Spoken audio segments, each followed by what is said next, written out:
Listen closely. You weren't born to blend in. You weren't sent here to crawl, to beg, to wait for approval. You were born to announce yourself, with noise, with scars, with fire.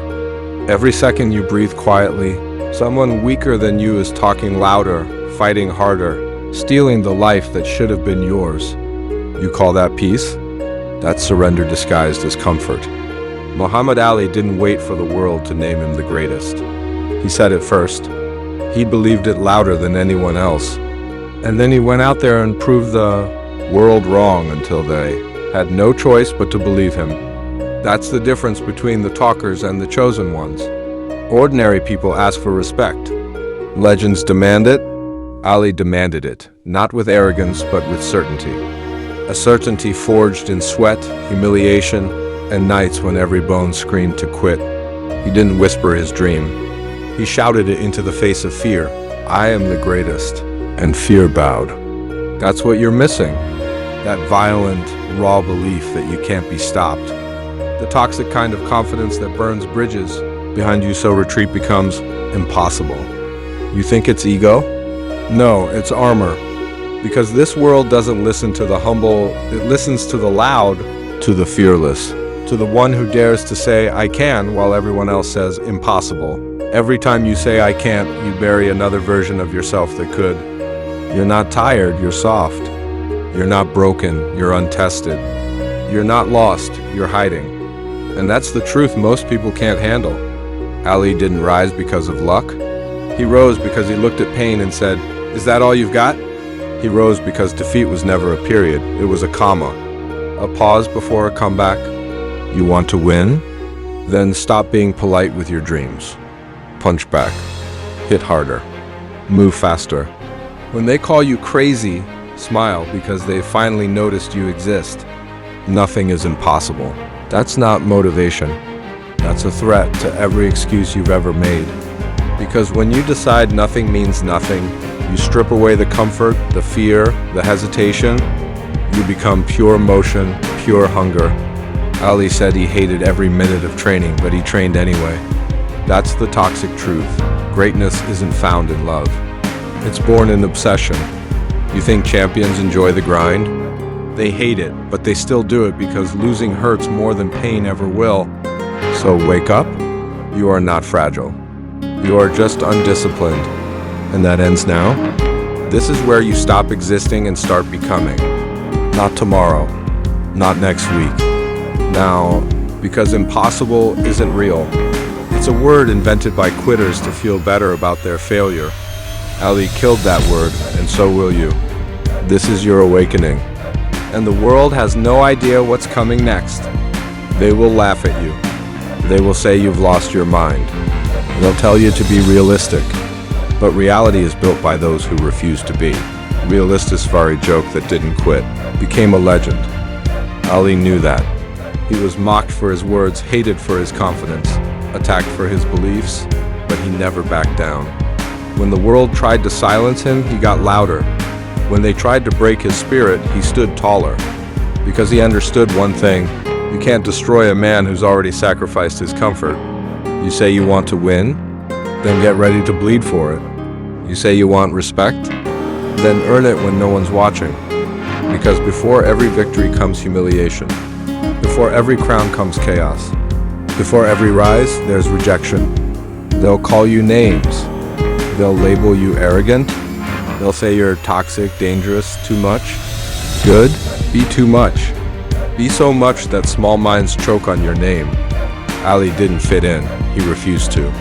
He wasn't designed for average conversations, average dreams, or average men. He was born to disrupt, to dominate, to destroy limits. That's what legends do. They disturb the balance of the world. You've been trying too hard to be liked. Too busy dimming your fire so fragile souls don't burn near you. Stop that. You are not built to please. You are built to terrify mediocrity. Let them misunderstand you. Let them twist your words. Let them say you've changed, because change is the sound of evolution. And evolution always offends the weak. Every time Ali entered the ring, he didn't just fight an opponent. He fought the crowd, the system, the hatred, the doubt. That's why he was dangerous. He wasn't boxing a man, he was boxing the idea that he couldn't. And that's what you must do. Don't fight people, fight your own weakness. Don't fear failure, fear dying without using your potential. The crowd doesn't owe you love. They owe you silence while you rise. Because one day, they'll cheer for the same name they used to mock. That's how it always goes. First they doubt you, then they copy you. So let them laugh. Their laughter is background noise to your storm. Their doubt is gasoline to your fire. Ali didn't respond to hate, he performed through it. He danced while they screamed. He smiled while they doubted. He turned the ring into a stage and the pain into poetry. That's power. That's toxic self-belief, the kind that can't be taught, only earned. You want to be that dangerous? Then stop explaining yourself. Stop waiting for permission. You are not in this world to be understood. You are here to be unforgettable.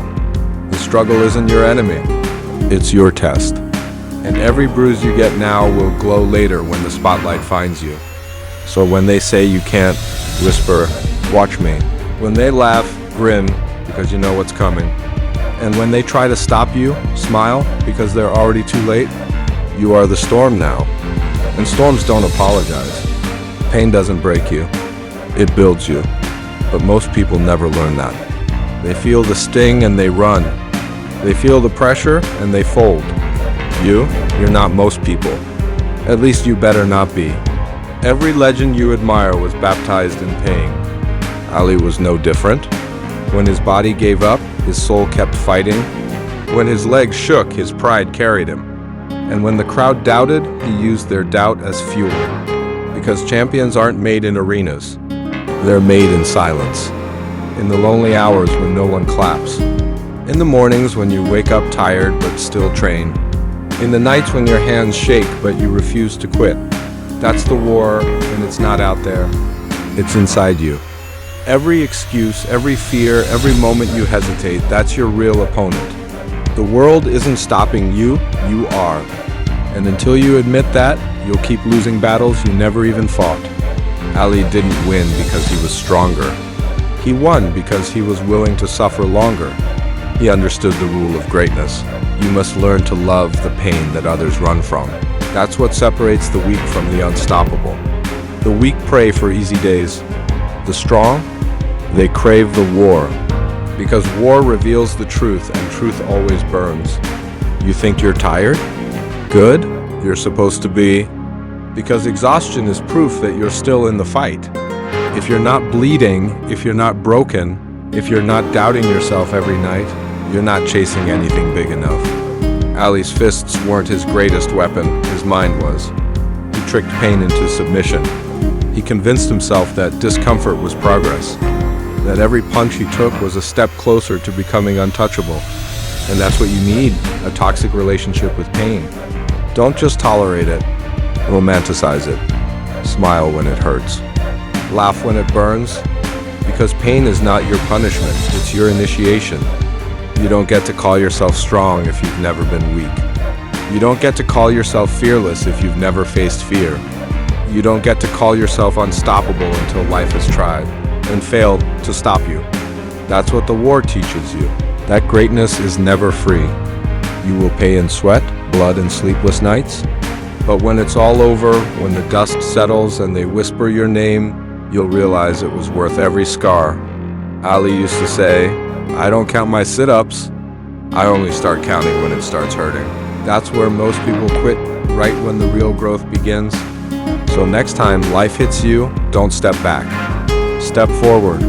Hit back harder. Make pain your sparring partner. Make fear your personal trainer.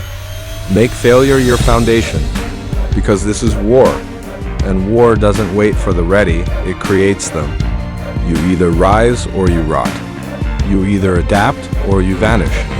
But if you fight, if you truly fight, then you earn the right to stand where legends stood. And when that day comes, when you raise your hand in victory, remember this. Every second of pain you endured was the price of your crown. Fear is the world's oldest prison, and most people build their own cell. They wake up, lock themselves in it, and call it safety.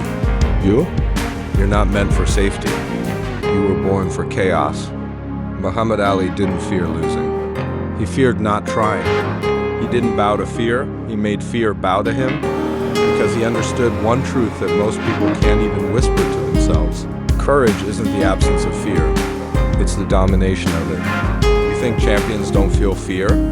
They do, every damn day. The difference? They don't let it steer them. They sit fear down, look it dead in the eye, and say, "Ride with me," but you don't get to touch the wheel. Fear isn't your enemy. It's a compass. It points exactly where your growth lives. Every time you feel it, that's a sign. Go there. Run toward it. Attack it. Because behind your biggest fear hides your biggest breakthrough. Ali once said, "He who is not courageous enough to take risks will accomplish nothing in life." That's not motivation, that's law. You either risk or you rust. You either step into the ring or you die watching others do it. So let me ask you something. When did you start believing fear was real? It's not. It's an illusion built by your mind to protect your weakness. And you've been worshiping it like it's truth. Stop treating fear like a wall. Treat it like a mirror. It shows you exactly where you need to punch harder. Because the truth is, fear never leaves. You just get stronger than it. Every round, every rejection, every time life knocks you down and you rise again, fear gets smaller, your presence gets bigger. That's how legends are made, by repetition of defiance. Ali didn't wait to feel brave. He acted brave until bravery became his nature. That's how you rewire the brain. You starve fear by feeding action. Do you know why people fail? Because they keep trying to protect their ego. They want to win without losing, rise without falling, grow without breaking. It doesn't work that way. Failure is part of the contract. You sign it with your blood when you decide to become great. Failure doesn't end you, comfort does. Fear doesn't stop you, hesitation does. And pain doesn't destroy you, denial does.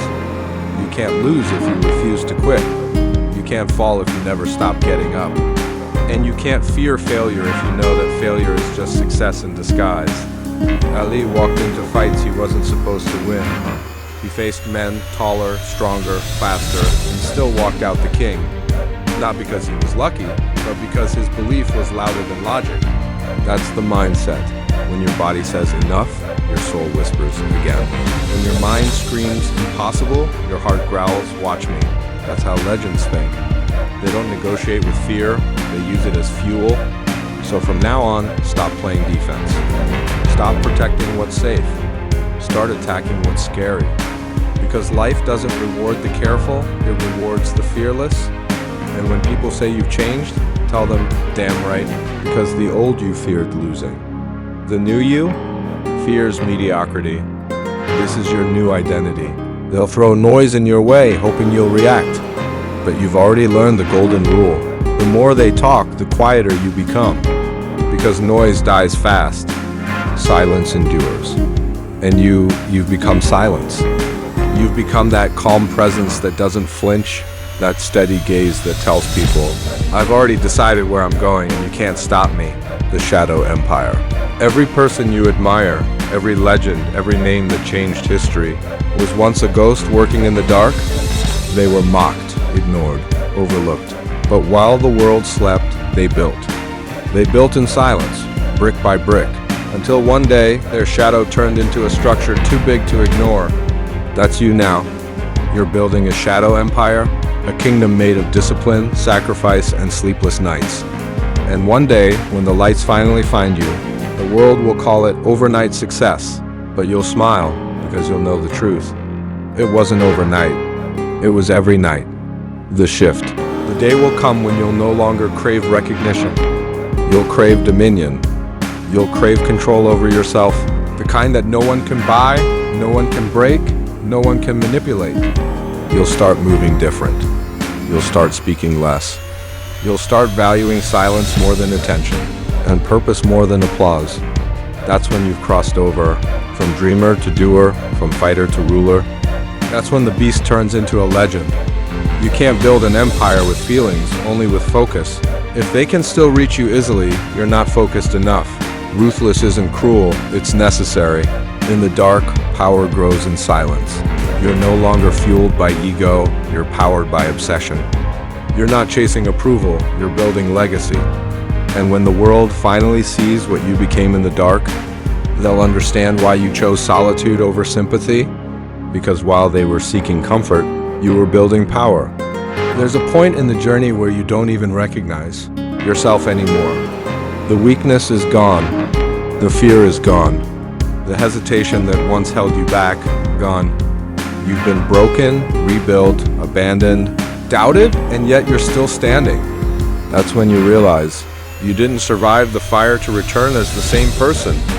You survived to come back as the flame itself. The end of mercy. When ego first hurt, you wanted to prove them wrong. Now you don't even care if they see your success, because you've learned something far more powerful. Mercy slows you down. You stop forgiving people who disrespected you. You stop trying to understand those who betrayed you. You stop carrying hearts that never carried you. You're not cruel, you're clear. You've simply reached a level where emotions don't rule your decisions anymore. You love people quietly, but you protect your peace violently. Now your life is about results, not relationships. About progress, not permission. About impact, not impression. They called you heartless. Ali said, impossible is just a big word thrown around by small men. And he was right. Because the word impossible only exists in the dictionary of cowards. The brave erase it. The relentless ignore it. The chosen ones redefine it. So don't just quote, nothing is impossible, live it, breathe it. Be the proof that it's true. Because every time you refuse to break, you make history shiver. One day, when your fight is done, the world will whisper your name. Not because you were perfect, but because you were unbreakable. That's legacy. That's power. That's what it means to be the greatest. You don't chase impossible, you kill it.